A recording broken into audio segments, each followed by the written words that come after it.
Hola, estamos aquí en una nueva entrevista y hoy tengo el placer de poder charlar un ratito con la doctora Isabel Pajares.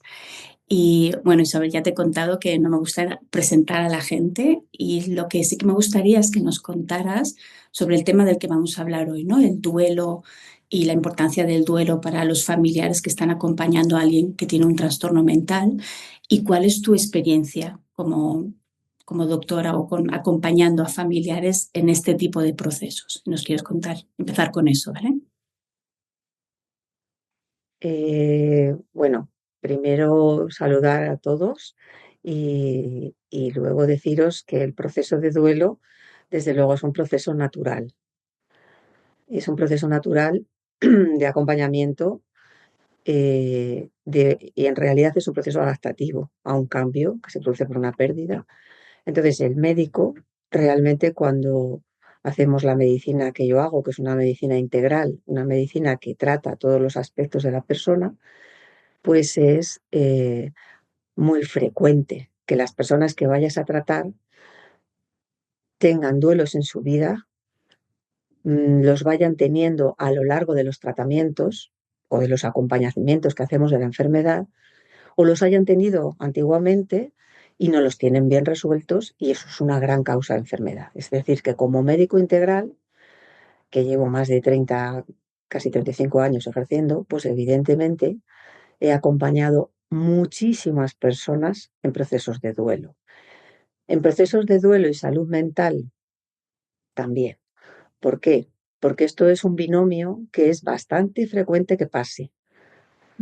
Puede pasar de la siguiente manera. Puede pasar que un duelo sea un detonante de la aparición de una enfermedad mental. Mm. Puede ser que una persona que tiene una enfermedad mental, las personas que lo acompañan tengan que hacer el duelo de esa persona que fue antes de tener la enfermedad mental. O sea que ahí hay un feedback entre el duelo y la enfermedad mental muy interesante. Los duelos van a estar siempre presentes en nuestra vida porque hay duelos reales y duelos simbólicos. Siempre estamos perdiendo o personas, o situaciones, o cosas, o lugares, o infinidad de situaciones que nos van a producir esa pérdida y que vamos a tener que hacer ese proceso de duelo y adaptarnos a una nueva realidad. Ujú. Y una cosa, Isabel, porque yo sé que a veces a la gente le puede chocar esto de decir, vale, hacer un proceso de duelo con una persona que está viva. O sea, cuando una persona está pasando por un trastorno mental, pues no sé, que tiene un trastorno de la conducta alimentaria está pasando por una psicosis o cualquier otro tipo, una depresión, la persona sigue estando ahí. Entonces, ¿puedes contarnos un poquito, o sea, de qué hacemos el duelo? ¿Por qué es importante en una situación así Es muy hacer el duelo? importante, ese duelo es muy importante y fíjate, es el duelo que quizás menos seamos conscientes de que lo Mm. tenemos que hacer.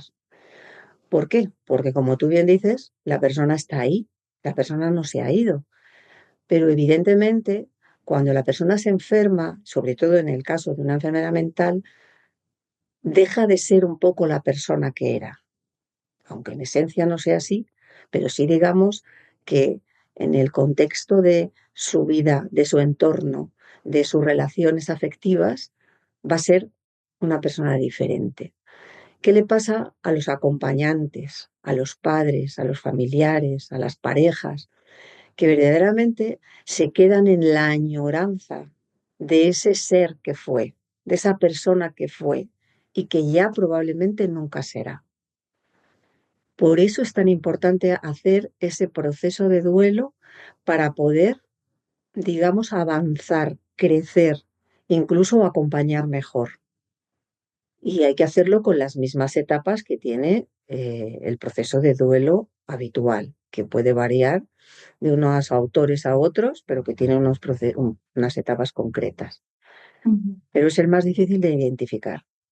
Vale, entonces un poco, digamos que lo que enterramos, ¿no? En ese duelo es la versión que conocíamos de antes de ese ser querido, que ahora mismo pues está con estos cambios y que no sabemos cómo cómo va a volver. O sea, por ejemplo, una persona que está ahora pasando por una depresión, obviamente puede que acabe esa depresión, pero no sabemos cómo será la persona cuando acabe, no sabemos cuándo acabará. Entonces, tú lo que recomiendas es hacer el duelo como desde el principio o Sí, esperarse, porque claro, sí, también está esta esperanza de, no, es que ya va a pasar, va a ser, ¿no? Va a salir de esta, entonces yo no tengo que siempre, hacer el duelo porque ya va a salir. O cuándo empezamos, o cuándo dirías tú que es importante decir, no, no, ahí ya tienes que empezar a hacer ese a ver, proceso.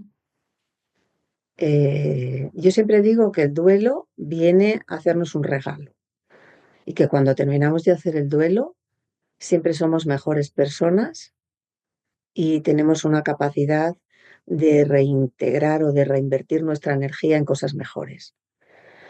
Entonces, es verdad que la persona que pasa por una depresión no es un trastorno, puede no ser un trastorno crónico, puede ser un trastorno perfectamente temporal, con un margen de tiempo, pero no tiene por qué ser crónico. Pero la persona que va a salir de la depresión, si ha trabajado bien, no va a ser la misma que entró. O sea que de alguna manera también tenemos que hacer ese cierre de esa etapa, de esa vida de esa persona, para poder aceptarla con su totalidad en la nueva etapa, en, después de esa enfermedad, después de esa depresión, la persona que se nos presenta, abrazarla en todas sus dimensiones. Así que sí me parece interesante también hacerlo, porque vamos Y a tú pasar dirías, o igual. sea, desde el principio, o sea, bueno, cuéntanos un poquito las fases y a lo mejor con eso va entrando más claridad, ¿no? De A las ver, fases del duelo. en las fases del duelo hay mucha controversia, ¿no? Realmente el primero que empieza a tomarse el duelo con una cierta estructura, vamos a decir, fue Freud. Y luego, pues, Kubler-Ross, la psicóloga que hizo bastante el tema de la estructura del duelo, ella estructura como 5 fases en la estructura del duelo, pero a mí, como vengo más de la medicina integral y de la psicosomática, me gusta mucho la aportación que hace Salomón Selan a la, digamos, a la estructura del duelo. Él amplía a 9 fases y en esas fases va a haber unas fases emocionales y unas fases mentales. Yo siempre le digo al paciente que las primeras fases, que más o menos pueden ser los 6 primeros meses, esto es un poquito aleatorio, o sea, el duelo natural podemos decir que puede ser un año mínimo, porque es cuando se pasan todos los aniversarios, todas las fechas clave, el inconsciente va arrimando toda esa historia, o sea, la va haciendo que aunque nosotros digamos ya esto ya se ha pasado, no, no, viene una fecha de cumpleaños, viene una fecha de aniversario, y otra vez el inconsciente nos lleva al proceso de duelo mucho más intenso. Entonces, si consideramos así como un duelo básico de un año, más o menos, aunque puede ser extensivo o más tiempo, digamos que los primeros 6 meses son fases emocionales y son fases en las que yo siempre cuento al paciente que van a tener un torbellino emocional. O sea, las fases en el duelo no están tan delimitadas como cuando no hacemos una estructura de duelo y hacemos pues fase de negación, fase de ira, fase de tristeza, fase de tal. No, no están tan delimitadas. El paciente puede tener la sensación de que el duelo acaba de empezar en un momento determinado y al minuto siguiente de repente le puede parecer que no ha pasado y no se lo cree. O sea que las fases se van, digamos, superponiendo unas sobre otras y es muy importante dejarse fluir en la emoción, no contenerla. O sea, si es la rabia, la situación de injusticia, porque me ha pasado esto, porque a mí, porque la culpa, y si yo hubiera hecho esto, y si yo hubiera hecho lo otro, eh, la tristeza, la sensación de pérdida, de qué voy a hacer yo ahora sin esta persona, o sin este trabajo, sin esta situación, o sin este amor, ¿vale? Entonces van a estar pasando esas emociones de una a otra y simplemente lo que hay que dejar es sentirlas y no aferrarse a ellas. O sea, no tratarlas en el pensamiento. La emoción es del cuerpo y hay un trabajo muy bonito que se hace con el paciente cuando quieres ver si un duelo está bloqueado. Es ver qué parte del cuerpo siente. y la parte del cuerpo que sienta te dice en qué fase el duelo está bloqueado. Es muy curioso, porque el duelo, al final, es un proceso afectivo. Entonces, cuando intentamos intelectualizarlo desde el principio, es muy difícil, por no decir imposible, porque son dos lenguajes diferentes. Digamos que el proceso de duelo inicial es un proceso de todo el sistema límbico, del sistema emocional, no de los lóbulos frontales, no de la corteza prefrontal, que es la racional. Entonces, cuando, por ejemplo, se nos muere alguien por una enfermedad o se te muere un familiar por una sobredosis o porque se ha suicidado, no podemos empezar el duelo diciendo, es que ha sido lo mejor porque estaba muy enfermo o enferma, Mm, es que tal. No, eso no funciona así. No funciona así. Tú estás intentando explicar un dolor y tú tienes el dolor, tienes que sentir el dolor. Y cuando hayas sentido, llegarás a las fases explicativas y comprensivas, integrarás eso y podrás salir reforzada de ese duelo.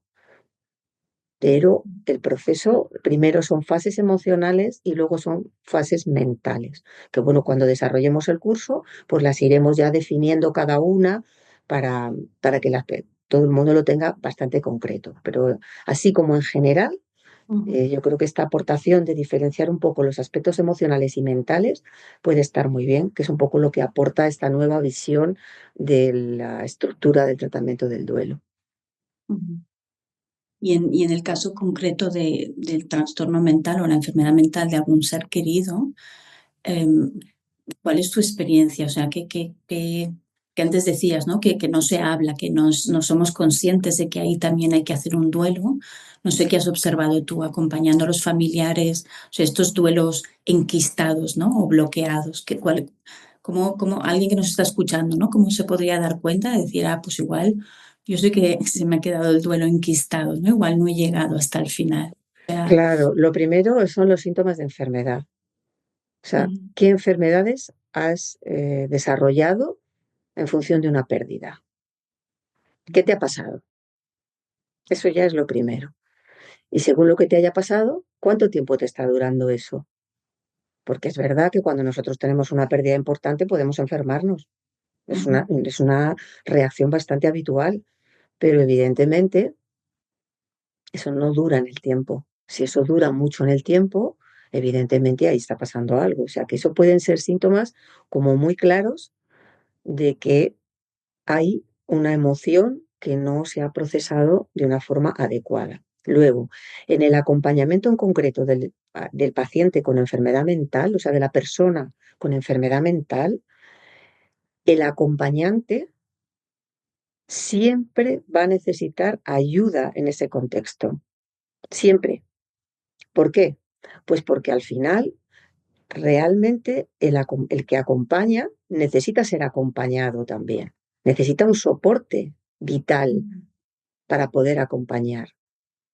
Y como continuamente con el paciente con enfermedad mental va a haber cambios continuos, es que una enfermedad mental es una enfermedad muy compleja que puede ujú, desestructurar más o menos la personalidad y el contexto afectivo y social de la persona, pero es muy compleja y va a haber cambios continuos. Al haber cambios continuos, muchas veces el concepto del duelo tiene que ser algo muy habitual, muy que trabajemos casi con lo cotidiano. Cuando entran en una fase, cuando entran en otra fase, pues tienes que seguir haciendo esos procesos. Así que lo que tenemos, a mí me parece interesante, es desdramatizar el concepto del duelo. El ujú. duelo es la vida. La vida es continuamente nacer y nacer y morir y coger y soltar. Continuamente estamos en esto, con infinidad de situaciones de nuestra vida, no solo con la pérdida de personas o con la pérdida del contexto de una persona determinada en una enfermedad mental. Con lo cual, por favor, habituémonos a soltar, a ir haciendo estos procesos de cambio, porque en esos procesos de cambio vamos a crecer como personas y vamos a ser mejores acompañantes, tanto profesionalmente como personalmente. Mm. Y a la hora de soltar, o sea, te refieres a soltar esas expectativas, ¿no? Esas ideas que teníamos de, mi hijo va a ser esto, va a ser lo otro, o sí, bueno, los sueños que teníamos a lo mejor para la otra persona, o lo que pensábamos que la otra persona iba a Claro, ser o no ser. O sea, esas, ¿no? Esas ideas o qué es lo que hay que soltar cuando te refieres a soltar. Eso es muy frecuente que pase. Es muy frecuente que vivamos con expectativas de nuestros hijos, de nuestras parejas, de nuestras profesiones. O sea, el ser humano quizá frente al duelo lo que se revisa cuando tú haces un duelo es con qué ojos miras tú la vida, ¿vale? Mm, Entonces, es una mirada nueva la que tienes que adquirir cuando pierdes algo. Porque si te centras en la pérdida, no vas a dejar de ver el resto del contexto de la vida, que es lo que mm, suele pasar en muchos duelos. Entonces, fluir es aceptar, pero para aceptar hay que pasar las fases anteriores. La aceptación es una de las últimas fases del duelo. Aceptar el proceso, fluir en mm, el proceso, entender que cuando sentimos una emoción no nos vamos a quedar atrapados en ella, que este es un gran miedo que la persona tiene. Si siento rabia por esto, ¿por qué mi hijo se ha enfermado? ¿Por qué me ha tocado a mí? ¿Por qué mi madre se ha muerto? ¿Por qué? Vale, entonces necesitamos primero entender que la emoción es una reacción del cuerpo y es una reacción no consciente, es automática. Bueno, pues hay que dejársela sentir, pero no nos vamos a quedar atrapados ahí. mm, Así que dejarse fluir es déjate sentir la emoción, no la intentes racionalizar, porque si la racionalizas lo que vas a hacer es un proceso obsesivo y vas a tener un montón de pensamientos rumiadores sobre ese mm, tema. Déjate sentir simplemente aquello y deja que te acompañen a ti. Si ves que no puedes con ello, mm, si ves que en ese proceso tú tienes una cierta vulnerabilidad, que eres quien acompaña al enfermo mental, déjate acompañar. Esto es muy mm. importante. Y hay una cosa que a mí me han comentado varias veces familiares, ¿no? Cuando yo hablo de mi proceso con mi hijo, de aceptar, ¿no? De ese soltar las expectativas, de aceptar, vale, está enfermo, ¿no? O está pasando por esta fase. Y soltar esas ideas que yo tenía de él. Hay familiares que lo interpretan como si fuera un abandonar a la persona, o sea, como resignarte, ¿no? Como si el duelo fuera la resignación, es decir, bueno, pues ya está. Ahora mi hija está deprimida y va a estar así mucho tiempo y ya está. O sea, y no es eso, ¿no? O sea, yo sé que no No, es eso, pero me gustaría no es escucharte eso. también como la diferencia entre el duelo sano, digamos, y esa resignación que al final es tóxica, ¿no? Que no nos ayuda, pero Claro. ¿cómo lo ves tú? A ver, la resignación nunca es saludable, Mm, ¿vale? Lo que sí es saludable es aprender a diferenciar lo que podemos cambiar y lo que no podemos cambiar. mm, Esta es una diferencia muy sutil, pero muy necesaria. ¿Por qué? Porque cuando nosotros sentimos rabia, por ejemplo, frente a yo tenía unas expectativas, yo quería que mi hijo fuera, yo quería que mi hija tal, y no se cumplen, nosotros sentimos una situación injusta y ahí nos conectamos con la rabia. Pero claro, ¿se puede cambiar eso? Si se puede cambiar, la rabia es muy operativa, no es una emoción negativa. La rabia es una emoción muy potente para cambiar las situaciones injustas por justas. Es una emoción además de acción, es una emoción hacia afuera, ¿vale? Pero ¿qué pasa si tú conectas esa rabia de la expectativa frustrada con algo que no se puede cambiar? Y es que mi hijo ya tiene una enfermedad en la que no va a ser lo que yo esperaba que fuera. Amiga, entonces vas a tener rabia para aburrir, porque en la rabia no puede ser operativa, se transforma en impotencia, se va para adentro y este es el principio de la somatización. mm, Fíjate, el principio de mm, la enfermedad. Por eso muchas veces cuando tienes un duelo bloqueado en la rabia vas a tener unas somatizaciones importantes, porque la persona ha intentado cambiar algo que en realidad no se podía cambiar, esa rabia se ha transformado en impotencia, en frustración, se ha ido hacia adentro y se ha ido al cuerpo. Y aparece el síntoma en un lugar determinado. ujú, Así que fíjate si es tan importante esto. Lo que pasa es que tampoco estamos acostumbrados. Estos lenguajes de la emoción y los lenguajes del ujú, contexto ujú, de la vida, del duelo, yo siempre digo que hay que ver qué mirada teníamos antes de entrar en el duelo y qué mirada tenemos cuando salimos de él. Y ahí vamos a ujú. encontrar cosas maravillosas que nos van a servir mucho. ¿Y qué? O sea, ¿nos puedes contar un poco de ese viaje? No sé si te apetece contar un poco de tu experiencia personal también, ¿no? Que yo sé que has hecho un duelo, además un duelo muy difícil porque, bueno, es una situación que sigue estando presente. Entonces, un poco eso de, vale, o sea, de poderlo distinguir también, ¿no? De puede que la situación, o sea, la enfermedad de tu ser querido siga o esa crisis siga, pero ese proceso tuyo de cómo tú puedes estar mejor a través de un duelo sano, digamos. No sé si puedes contarnos un poco de ese proceso de, para que la gente que nos escucha diga, ah, vale, eso es lo que al final puede suceder en ti, Sí. más allá de cómo esté la persona, ¿no? Que a veces lo Ujú. vinculamos mucho a la persona, o a mí me dicen, claro, tú estás mejor porque tu hijo está mejor. Y digo, vale, sí, en mi caso sí que está mejor mi hijo, pero hay otros casos en los que la persona, la madre o el padre, están mejor, aunque el hijo siga diagnosticado, o siga con crisis, o siga en situaciones difíciles, ¿no? A ver, para mí esto que estás diciendo me parece el fin o sea, la finalidad a la que tenemos que llegar. Mm, Yo, como te sucede a ti, sabes que tengo no solo mi camino profesional acompañando a muchas personas con duelo, sino todos los duelos privados que he tenido que hacer, más el de mi hijo que tiene una enfermedad mental, ¿vale? Entonces, eh, el acompañamiento que yo he hecho de mi hijo ha sido muy intenso durante muchos años y ayudada y acompañada de una serie de profesionales, ¿vale? Pero evidentemente llega un momento en que digamos, la resistencia de lo que hablamos de la persona que acompaña te tiene que hacer colocarte en la situación de conciencia, de decir, yo tengo una vida, no soy culpable de lo que está sucediendo, que esto es muy mm, importante en el tema de las madres siempre vamos a una culpa inconsciente porque hemos engendrado mm, al hijo, a la hija, y de eso nos tenemos que desvincular. Y tenemos que desvincularnos también de que si la persona, el hijo, la hija no está bien, nosotras ya no vamos a tener vida, porque eso es mm, antinatural también para nosotras mismas y eso no va a beneficiar ni al hijo ni a la hija. ¿Cómo hacerlo? Es un trabajo muy, muy profundo. mm, No te diría yo tan difícil como profundo. Es decir, es volver a la identidad contigo, a saber quién eres, a no separarte ni un solo instante de tu verdad interior y a seguir teniendo propósitos en tu vida, motivaciones, mm, conectarte con las demás personas. Yo he tenido a mi hijo enfermo durante 13 años y he seguido viendo pacientes que estaban en situaciones similares. Y he seguido acompañando duelos, haciendo mi propio duelo. Y eso me ha ayudado muchísimo, muchísimo, porque yo siempre digo una cosa como médico y como persona, lo que vale para hacer trabajar con los demás vale para nosotros. mm, Son las mismas lecciones humanas, las mismas.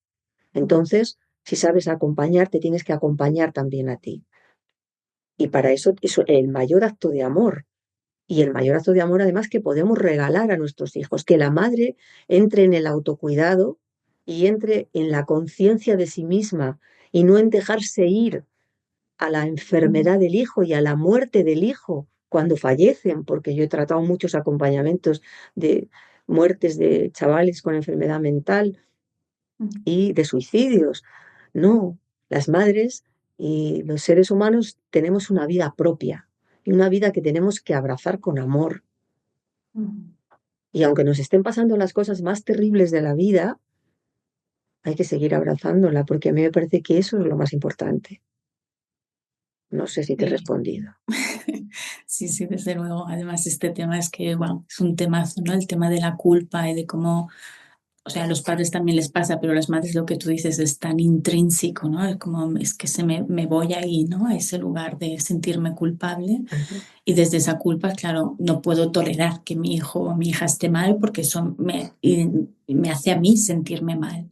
Hay una cosa, Isabel, que también me gustaría preguntarte y es, no sé si tú, a mí, una vez que hablábamos tú y yo, dijiste esto de duelos enquistados y a mí me da la sensación de que hay muchos familiares que se han quedado así, ¿no? En la fase esa de rabia y de rechazo contra la persona que está pasando por este trastorno y entonces eso hace que haya una separación en las familias, ¿no? O sea, que no, que sí, que la enfermedad mental separe mucho a las familias. ¿Cómo lo ves esto? A ver, que esto que me preguntas ahora es un tema muy delicado. Es muy delicado porque cuando tú tienes un ser querido, vamos a centrarnos ahora en eso, ¿no? En la relación Ujú, entre la persona que acompaña y el paciente, o sea, la persona con enfermedad mental. Hay que separar, digamos, el componente afectivo de lo que está pasando. Es decir, una persona que tiene un brote psicótico te puede agredir, te puede ujú, destrozar la casa, yo he vivido situaciones bastante importantes en ese sentido y tu amor hacia esa persona se tiene que mantener intacto, ujú, ¿vale?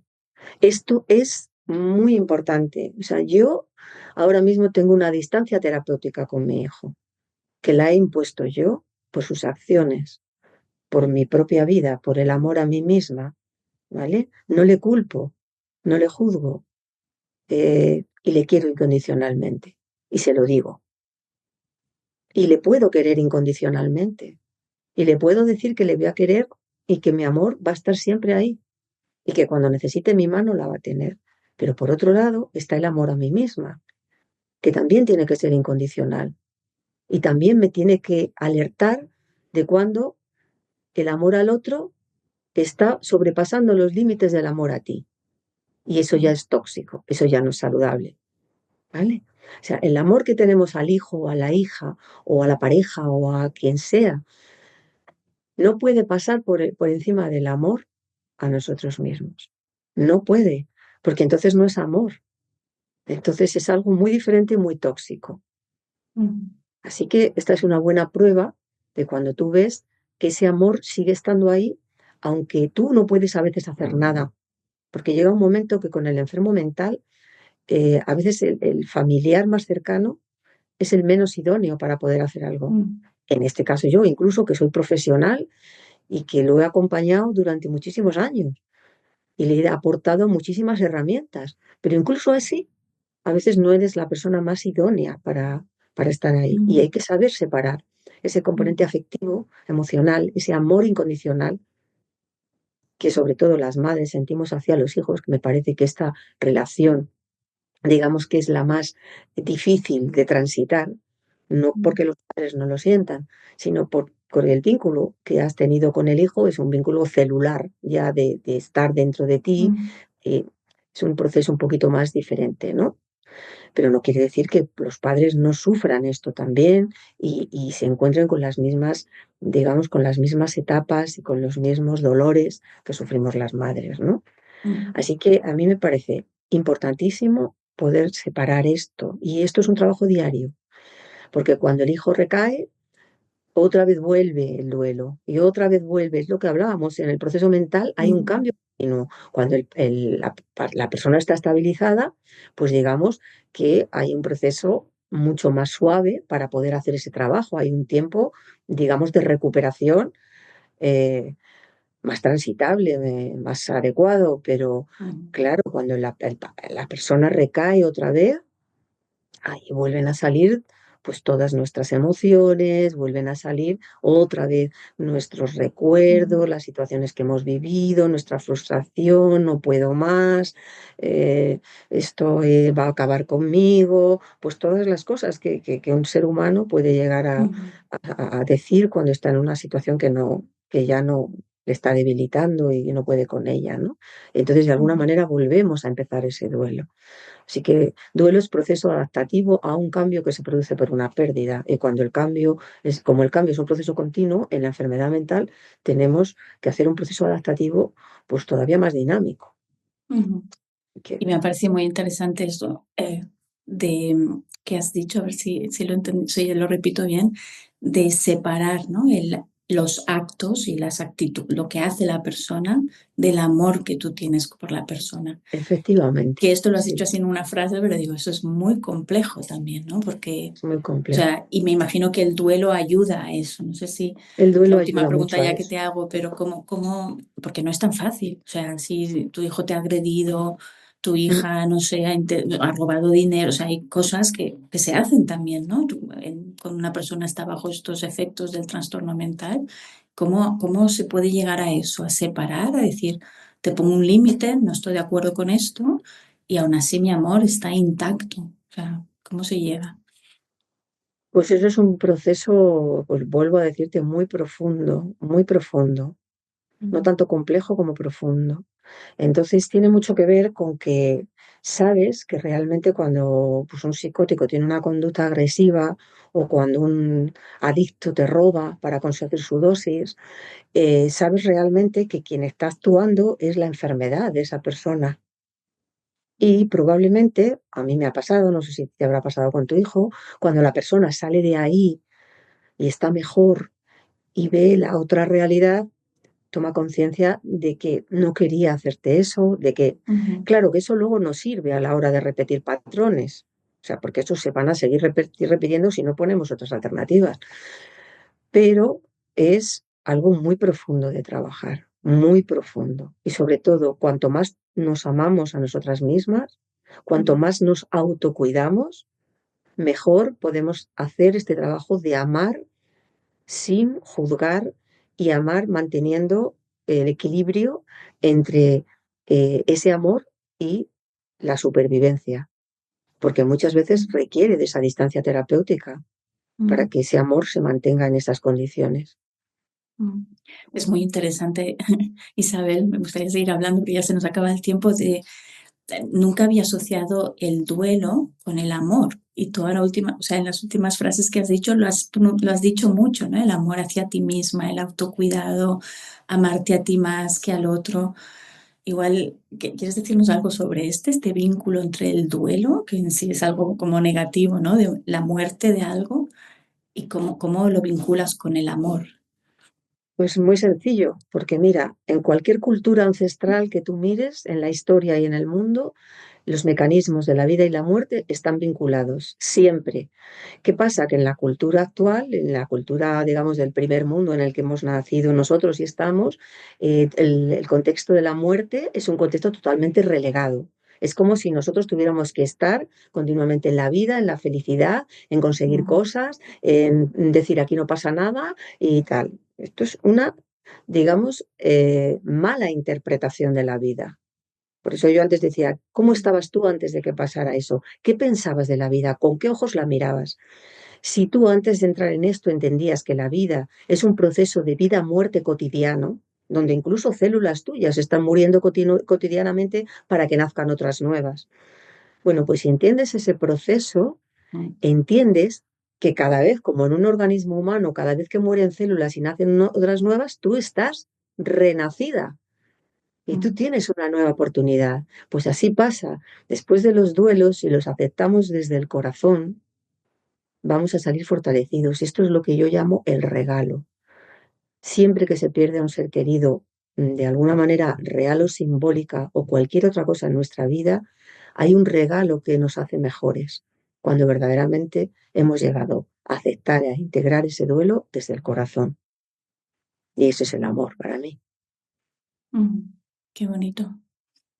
Isabel, me ha encantado hablar contigo. No sé, para acabar, si hay algo que no te he preguntado o algo que quieras decirnos, o que les quieras decir a la gente que nos está escuchando sobre el duelo, o gente que a lo mejor nos está escuchando ahora y lo están realmente pasando muy mal acompañando a alguien. Si hay algo, unas últimas frases que quieras compartir.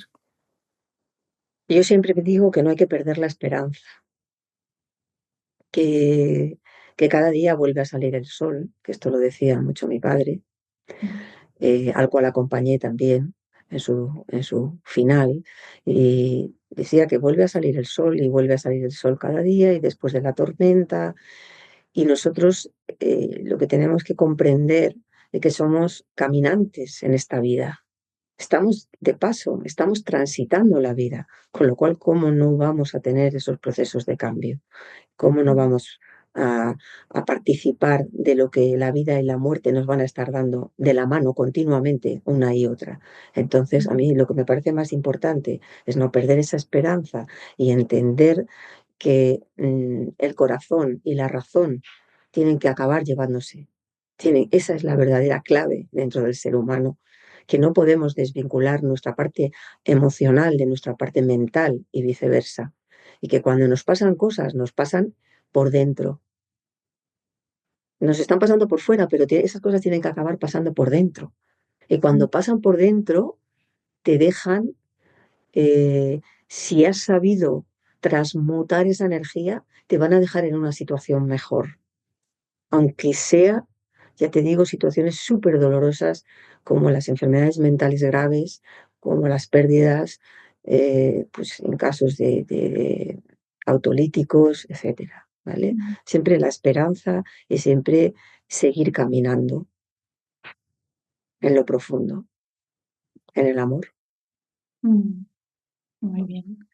Muchas gracias, Isabel. Me ha gustado muchísimo estar aquí charlando contigo y vamos a dejar aquí debajo de la entrevista también, ya sé que todavía no tienes redes sociales, pero al menos algo de datos sobre ti para que la gente, por tus libros también que has escrito, a lo mejor eso les puede animar o ayudar a la gente también. Muchas gracias, de verdad. A Un ti abrazo. siempre. Un abrazo. Hasta pronto.